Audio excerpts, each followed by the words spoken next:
நாங்கள் Kerala home market தான் போனோம். இது எங்கே இருக்குன்னு பார்த்தீங்கன்னா வரதூர் ரோட்டில் இருக்குது. இங்கே நிறையாவே கேரளாலேருந்து கொண்டு வர திங்ஸ் எல்லாமே வச்சுருந்தாங்க. இந்த தொட்டாங்குச்சியில் செஞ்ச இந்த கரண்டியை ரொம்ப நாளாக தேடிட்டு இருந்தேன். ஃபைனலாக இங்கே வாங்கிட்டேன். 130 ருபீஸ் வந்துச்சு. நிறையா இந்த இரும்பு சட்டி அந்த மாதிரி பொருள் எல்லாமே இருக்குது. இங்கே கேரளாவில் யூஸ் பண்ணக்கூடிய அந்த மட்டா ரைஸு, அரிசி மாவு, அப்புறம் இந்த புட்டு செய்கிறதுக்கு தேவையான மாவு எல்லாமே இங்கே வச்சுருக்காங்க. உங்களுக்கு ஏதாவது கேரளா ஐட்டம்ஸ் வாங்குற மாதிரி இருந்ததுன்னா இந்த கடை விசிட் பண்ணி பாருங்கள். கண்டிப்பாக உங்களுக்கு யூஸ்ஃபுல்லாக இருக்கும்.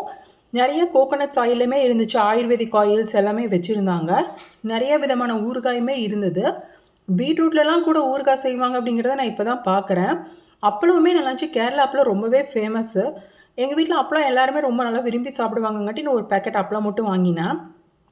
ஸ்நாக்ஸுமே எல்லாமே ஹோம்மேட் ஸ்நாக்ஸ் மாதிரி தான் வச்சுருந்தாங்க. நாங்கள் இந்த நேந்திரமலை சிப்ஸ் இருக்கும், நல்லா இருக்குன்னு சொல்லிட்டு அது வாங்கினோம். இங்கே அவங்களோட ட்ரெடிஷ்னல் ட்ரெஸ்ஸஸ் அந்த மாதிரி கூட வச்சுருக்குறாங்க. இந்த கடைக்கு வெளியவே பார்த்தீங்கன்னா ஒரு டீ ஷாப் கூட இருக்குது. அங்கேயுமே கொஞ்சம் கேரளா ஸ்நாக்ஸ் எல்லாமே வச்சுருக்காங்க. பழம்பொரி அந்த மாதிரி எல்லாம். நாங்கள் ஃபஸ்ட் டைம் ஓகே பழம்பொரி ட்ரை பண்ணி பார்க்கலான்னு ட்ரை பண்ணினோம்.